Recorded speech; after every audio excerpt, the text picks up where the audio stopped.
Is Terra ever going to recover from this? I'm seeing a lot of people on Twitter posting that Luna is going to $1, Luna is going to 10 cents, or even just to 1 cent, which might sound like extremely feasible and easy to achieve. But in fact, there's much more to this. The unlimited supply, basically, that Luna currently has with more than 6.8 trillion coins in the market right now. There's a lot of chaos, and on top of that, Kwon, the inventor of Terra, came out and proposed a revival plan for Terra, which is what I'm going to present to you in today's video. And I will comment on this, on whether I think this is a good idea, what hope is left for UST users and Luna holders and investors.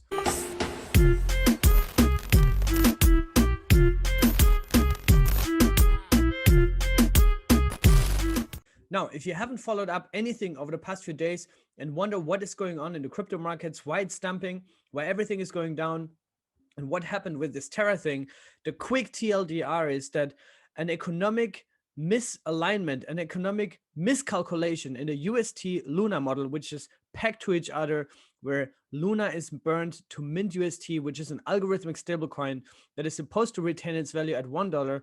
This peg broke. UST went to 10 cents. Luna itself went from $100 all the way down to a fraction, literally a fraction of a cent, fell to a market cap of $6 million, which is when the developers and the validators actually decided to halt the chain, to stop minting and burning of UST. And now, just a few hours later, the chain resumed, the chain is up again, and the price of Luna shot through the roof and more than 500x or something crazy like that. Now, obviously, since we are still in crypto land and people are not learning from their mistakes, people are now trying to make money with this. They're trying to gamble. They're trying to put in money because some people are saying, hey, this thing, if it hits $1, I'm going to be a billionaire. I'm going to be a millionaire. I'm going to make so much money. And the point of this video that I'm making right now is to explain to you why that is extremely unlikely. First things first, this bear trend is not over yet. Bitcoin dropped again below $29,000. Ethereum is below $2,000. And if you look across the board, all other cryptocurrencies are down massively again, 14% on ADA, which is now below 50 cents, Solana minus 13%. All these coins have lost so much value, except for one seemingly shining star in the crypto skies, which is Terra Luna, suddenly back in the top 30, almost 32 here on CoinMarketCap, with a market value of 2.5 billion US dollars. Now, if we look at Terra, they seem to be on an absolute moon run, back in the top 30 almost. And this is I don't even know how to pronounce that number. It's basically at zero at the price.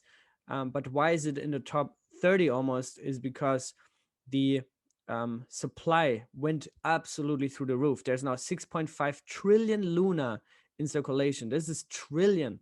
A couple of weeks ago, this was just a few hundred million, right? And now it's in the trillions. So Luna hyperinflated because a lot of people burnt their UST, which were depegged. So they actually flooded the market with Luna, which were minted in crazy, crazy amounts. This is why we have an extreme supply of Luna right now in the market, which is why the price is so low. As a response to this hyperinflation of Luna, which was predictable, that's also why a lot of people shorted the price of Luna. CZ came out, the founder of Binance, and he said he was in a no-phone meeting for 2 hours. At least there's progress. The Luna blockchain resumed, no more minting, which got a lot of people crazy bullish because now the inflation stops. So the price should go up and people ape in again, right? Because Binance is resuming trading. Deposits, withdrawals, and trading now resumed. Don't just buy a coin because trading is on. Do your own research. Extreme caution. So that's the final disclaimer, but still a lot of people went ahead and bought massive amounts of Luna, thinking that now that the minting is stopping, it will go back to $1. A bit later, Kwon then came out and said in a thread that he has been on the phone nonstop, talking to community members, builders, employees, friends, family that have been devastated by the UST depegging, and that he's basically extremely sorry for it. But at the same time, he has been extremely, extremely bragging and borderline arrogant. Not borderline, he was extremely arrogant over the past few months on Twitter, bragging about how great his invention is and that everybody who is doubting the concept and the system is spreading FUD and is poor and whatnot. And now he has to go through this really, really bad time. And I'm sure his personal safety is also in question right now.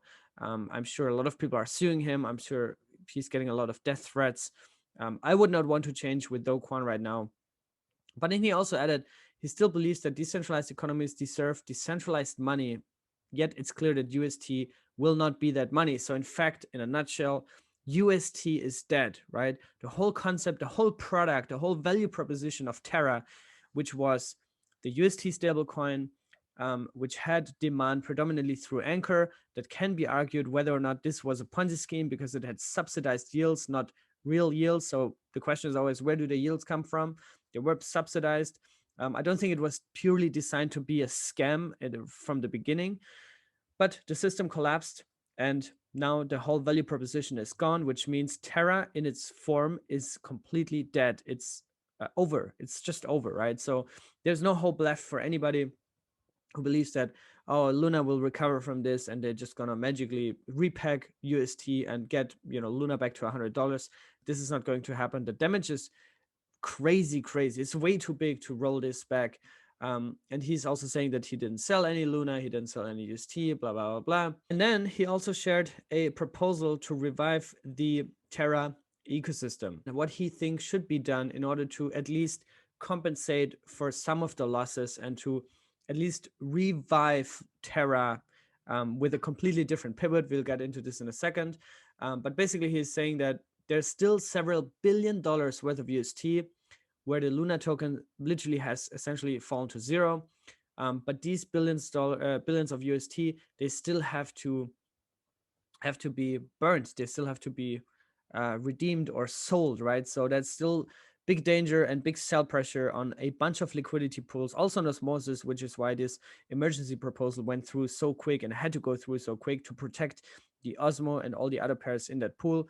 And there's still a wave of sellers that need to get out of UST, but it's over. That's the whole thing.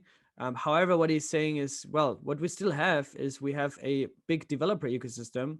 We have Terra Stations, which still has million plus users, and we still have somehow brand recognition, even though the trust obviously is completely destroyed.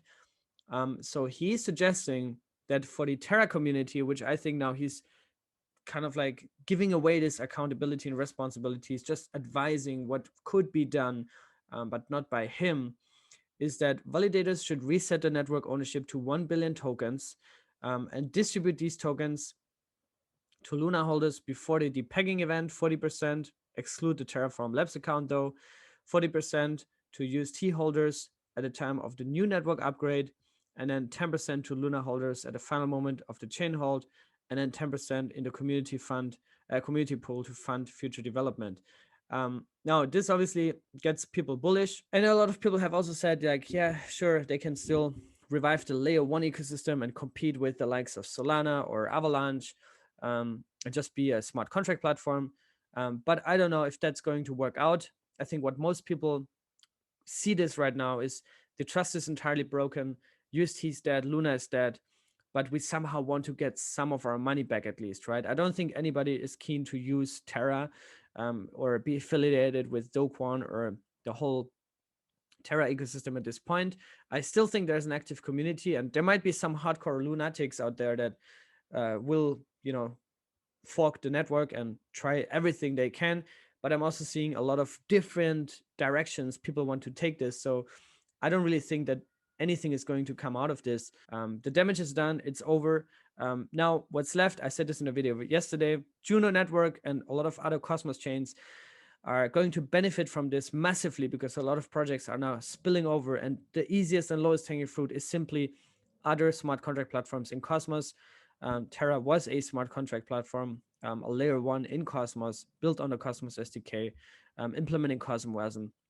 But now these developers, these talents, and what he says, also these users, the community, they are coming over to other chains now in Cosmos. And that's a big value add for the rest of the Cosmos ecosystem, and also proves the entire architecture, because Atom, Juno, Osmo were not affected in terms of the operations of the chain, right? The chain didn't hold, nothing was affected besides liquidity pools on Osmosis, but the rest is fine.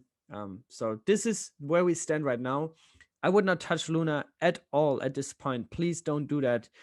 Please also don't use leverage at all. Avoid leverage at any time. And yeah, let me know what you think of this revival plan. It's not really a revival plan. It's just, you know, it's over, but here's what we could do, but I don't know if that's going to work. So yeah, tough times. I hope you're not getting wrecked. I hope you're not gambling too much with Luna and UST. But yeah, let me know in the comments what you think. I'll see you guys in the next one. Stay safe and be good.